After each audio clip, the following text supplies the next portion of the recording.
Reparando lavadora que hace ruido parte 3, me di cuenta que no grabé cómo cambié el rodamiento de la otra lavadora de las partes anteriores, así que decidí abrir otra lavadora para cambiar el rodamiento. Grabarlo y mostrarles cómo se hace y cómo arreglé la anterior, y al final les mostraré cómo quedó ya reparada la del anterior video. Saludos.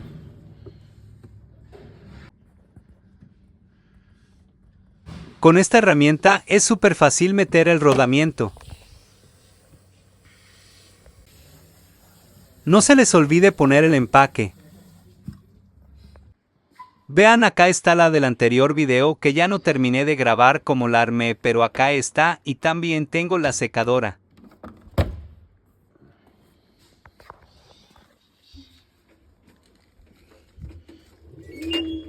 Si escuchan como ya no hace ruidos y hace poquito, pero eso es del motor.